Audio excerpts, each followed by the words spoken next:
Hello and welcome to Gegenpressing, the Bundesliga podcast. This is the Champions League review show. Borussia Dortmund's game. Stefan Biemgowski joining me as always. Stefan, how's it going? And are you still awake after those 90 minutes? Yeah, just about.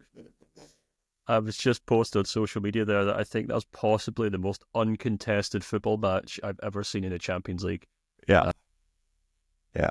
And it's we were just joking with subscribers there about what do we talk about on this show, since there was so little to talk about that game, and someone suggested we go back to talk about Pamela Anderson. So I've got our Wikipedia page open in front of me, so let's go. Let's just dive straight into that and leave the football for Niko Kovac for another day.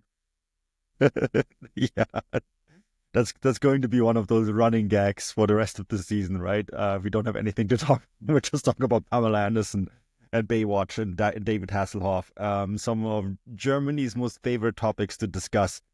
Look, I think there is one really big positive out of this match for Borussia Dortmund is that they basically walked to the next round, right? It was 90 minutes where they didn't have to really worry about it. Sporting essentially rolled over in this game. They accepted their fate after being down 3-0 from the first leg. They never really made any sort of effort to trying to get back into this game. Even after Guirassy missed his penalty, then you would think, okay, what is this Dortmund? Do we need to worry about them here? Are they going to do Dortmund things? Even after that, I never really saw any sort of effort from Sporting or attempt to overturn this match. And at the end of the day, it was a game where Dortmund got to pass the ball around, do a few sprints, warm up ahead of what is going to be a really crucial weekend fixture for them. So I personally think in a lot of ways, they had now had a midweek game, right? They have the Topspiel against Union Berlin on Saturday. We're probably going to talk about that some more on the previous show. But the best news about this game is that there was no drama for Dortmund. Job done, 90 minutes of nothing, move on. Yeah, I think if, Niko Kovac could have been offered a drab 0-0 draw in which everyone immediately forgot about it when they walked out of the stadium, hit a kickoff, he would have happily taken it. As you said, job done, no major injuries. And I mean, while even though Dortmund weren't particularly outstanding in this game, I thought they were relatively lively. They had a number of chances. Obviously, Adeyemi looked quite lively in the box. Gio Reyna comes on and probably should have scored with what was his first touch of the goal. Guirassy definitely should have scored from the penalty spot. So, if they're a little more clinical in front of goal, maybe it's 2 or 3-0, and we're talking about a really professional performance here from Dortmund. There's some interesting kind of subplots to it, of course. The fact that he more or less, he being Kovac, of course, stuck with the same starting 11 as the Bochum game, except for Rierson obviously coming in for Niklas Süle, who I thought was, again, an immediate upgrade on Süle. It's no great surprise. Rierson really has nailed down that starting spot. Not just nailed down that right-back spot, but he's also nailed down that right wing. I think he's just becoming a more and more influential player with every passing game at Dortmund. He was taking the corners today, for example, and I know he's done it before, but it's you usually have to be a pretty outstanding, deliverer of the ball or an important player for a team for the fullback to be taking the corners like that. And I just thought, Dortmund looked immediately better with him in the team once again. Yeah. And it was interesting that Kovac did stick with the same starting 11. And I do wonder if maybe he's just kind of looking to kind of instill some sort of consistency, some sort of, structure to his team, his hierarchy, who he thinks are his starting 11. That kind of period of him maybe experimenting, if there was ever such an opportunity for him to do that, has kind of passed. It would seem from these first two games. Maybe, if they're playing another team that they think they need to score more goals, maybe he shakes up that midfield, because obviously Sabitzer and Gross are both relatively orthodox and somewhat defensive, I would say. I mean, I know Sabitzer likes to have those kind of late runs and shots, and he had a few of those tonight, but it didn't strike me as a very and particularly bold system or tactic. And the fact that he didn't change anything from that Bochum defeat, I thought was quite telling me. I actually had one subscriber asking, do you think this is Kovac just sticking to his guns and trying to instill that consistency, or is he basically saying to these guys, right, go out, and make up for that Bochum game. Yeah, I mean, it is the best way to get a system going is to introduce habits, right? And I maybe the Bochum game also ends in a different way if Rierson is in that lineup rather than Süle. I am still not convinced Emre Can is a centre back, but here we are. And I do personally think that Groß and Sabitzer in that midfield is the answer, right? I do think that Pascal Groß is a midfielder. He's a number 8. That's where he's supposed to be. And I think Sabitzer too. And I think one of the core issues of this Borussia Dortmund midfield is that Nuri Sahin, in his attempt to save his job, shuffled that midfield deck over and over and over again, right? He didn't manage to build habits. And it's so important for a midfield to know where everyone is, right? I mean, I'm also not 100% convinced that Brandt is a number 10 the way he plays in that lineup. But, if that Kovac thinks that's his best position and he wants those 3 in midfield to play together, the best way to do it is to keep doing it, right? So I understand sort of the logic behind it, and I'm again, I don't see much wrong with it. I think Pascal Groß was signed to be in exactly that role, and we all praise Dortmund for getting him, and I think it's good to see that he's finally getting those minutes in and gets to play there. So yeah, I think that's actually a big positive. He's finally nailed down a starting 11. He's sticking to it, and he's trying to build something that has been missed up to this point of the season. So many times that we've seen this squad shuffled over, and I think a lot of the insecurities come from that too. The players just didn't know what their role was. And I think that's a positive. I actually do think that this team is starting to look better. I do think that this is also not the biggest test in the world because of the first leg where they were excellent, in fairness. They were really good in the first leg. And maybe, the Bochum result, as I said, is better with Rierson in that lineup. Can we also talk about Daniel Svensson? I actually think that's a really good signing. I think he's going to turn out to be one of those players where in 2-3 years, clubs are going to go to Dortmund and wanting them, give them a lot of money for him. I think he could turn out, when his move is made permanent, I think he could turn out into one of those signings where we say, yeah, Dortmund got this one right. Yeah. I mean, I'm still on the board that just about anyone's better than Benzebaini, so maybe just by contrast, he's making him look great. But it's no surprise that he's come into that team and has immediately kind of made that left back position his own. Obviously Benzebaini was on the bench. He came on in like a couple of minutes to go, and he's back to being a backup at Dortmund as he should be. Yeah. And yeah, I mean, I think we talked about this a couple of games ago, but having solid fullbacks in football is such an underrated aspect of the sport. It's something that so many teams and managers just overlook. And it's something that's been overlooked at Dortmund for years and years and years and years. If you look at the money spent on players, it's all attacking players, it's forward players, central defenders maybe, but Dortmund have always skimped and scraped when it comes to fullbacks. And to be fair, they've done that here as well, because Rierson didn't cost a lot of money and Svensson's obviously still on loan. I don't actually know what the agreed fee is for him, but I can't imagine it'll be a huge amount of money. But they seem to have kind of struck gold with both of them. Rierson obviously been singing his praises for a while now, and Svensson's had a really strong start at Dortmund, and it's made all the difference.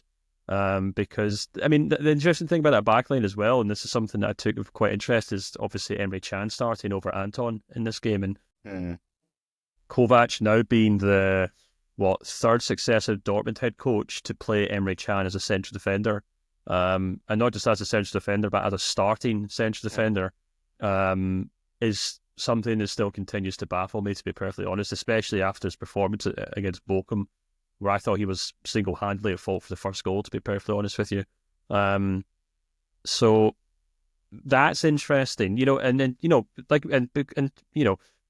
be one thing if he was kind of shuffling the pack from one match day to the next, but the fact that he has kind of stuck with the same team would suggest that this is his preferred start 11 of some sort, and thus we can kind of pick and prod at it. And that is one of the ones that kind of raises an eyebrow for me, the fact that it's Can alongside Schlotterbeck rather than Anton. It would seem as Kovac's preferred option. Maybe Anton's still recovering from injury and he's not 100%, so we can kind of give him the benefit of the doubt there. But that's certainly very interesting. I think some players have definitely benefited, as you say, from having that extended period of time. Adeyemi is another perfect example of that. Obviously Matt Ford was on the podcast not long ago talking about how Adeyemi was a very kind of thorny topic in the weeks leading up to Kovac getting the job, and Kovac has basically nailed his colours to his mast and said, no, Adeyemi will be starting week in, week out for me no matter what. And although Adeyemi didn't score tonight, I thought he was very vibrant. I thought he was all over the pitch. He was trying to get on the ball. He obviously won the penalty, which should have been scored, obviously. And he was tossing and tussling with defenders all night. So he looks like he's rebuilding his confidence from one match day to the next, which is really encouraging. Having said that, on the opposite wing, I feel like Jamie Gittins is beginning to kind of stagnate a little bit. 100 million euros, Jamie Gittins. Well, yeah, exactly. It's that kind of classic thing, isn't it? That as soon as you start naming price tags, these guys just begin to completely drop off in form. But yeah, I need to quickly check. Maybe while you jump in here, but I can't remember the last time Gittins actually scored or assisted a goal. It probably wasn't that long ago. I haven't really been catching as many Dortmund games as other teams recently, but I thought he was very poor tonight. But it's interesting because Dortmund obviously have other options. Obviously he came off at half time for Maximilian Bayer. There's Duranville as well, and of course Gio Reyna, who came on. And in one form or another, all three of those players will be pushing for starting roles towards the end of the season. So it will actually be interesting to see if Kovac has the stones to actually drop Gittins if his form doesn't really pick up in the coming games. I'm actually trying to find out when Gittins scored last, and it has been a while. I don't know if you have the statistic in front of you. Because he has 7 goals and 3 assists in 21 Bundesliga games, right? The last time he scored was the 14th of January against Holstein Kiel. Okay. You and I could have scored there. He hasn't provided an assist since the 23rd of November. Yeah, essentially the moment they called him world class, right? And like this ridiculous transfer fee was floated out there. My opinion. I think Gittins is a good player, but he's nowhere near world class or 100 million euros. Keep on dreaming if you think you can balance your books with that.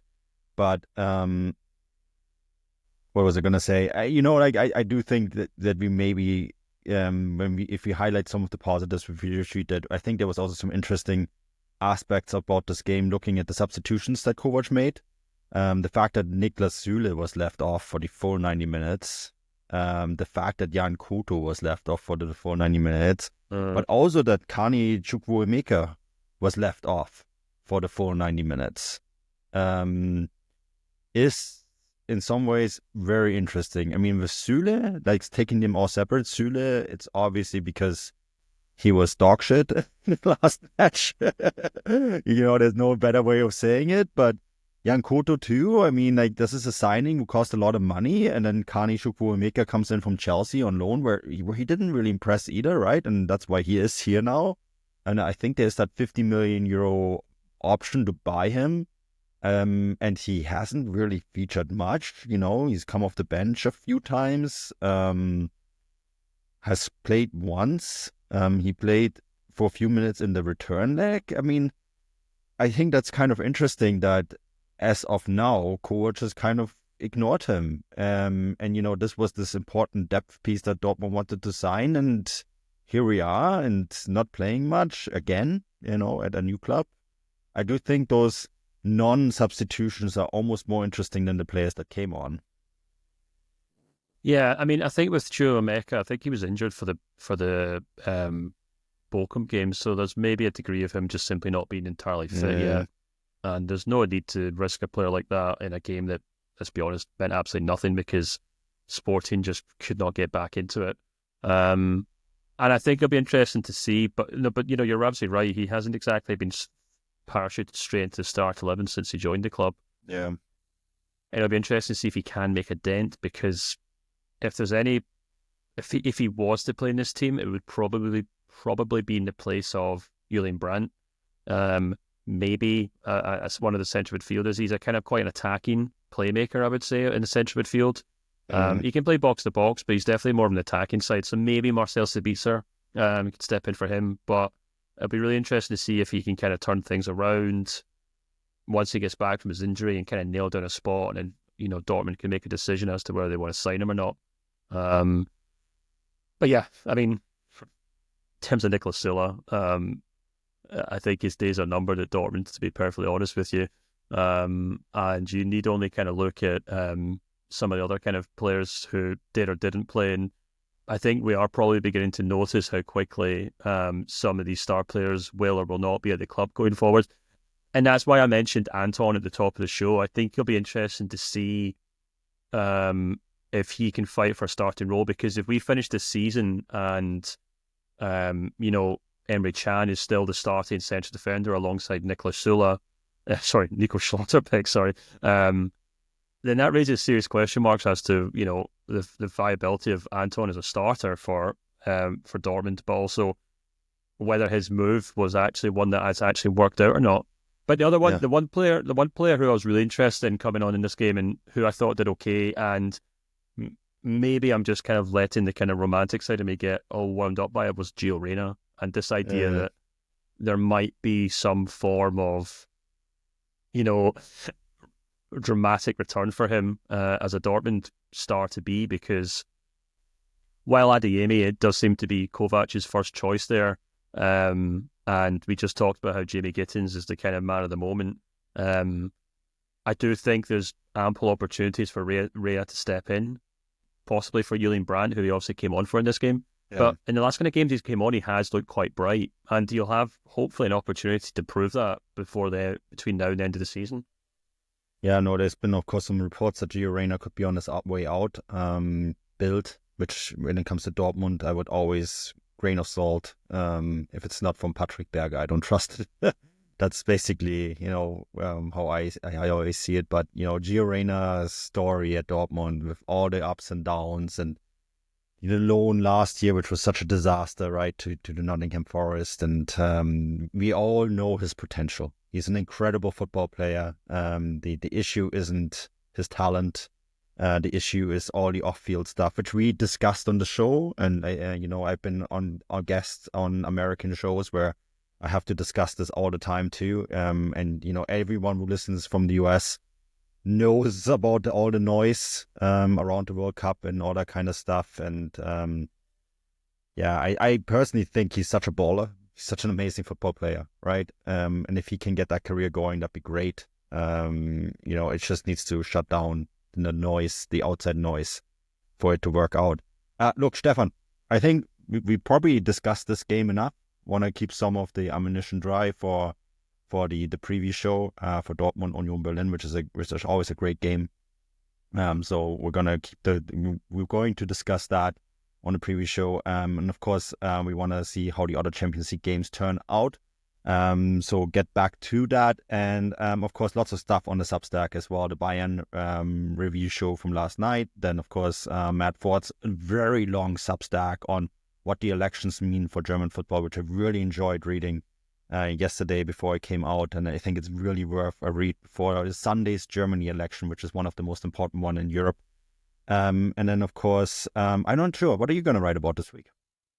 I'm writing about why or whether Joshua Kimmich is worth a new contract at Bayern Munich. Excellent.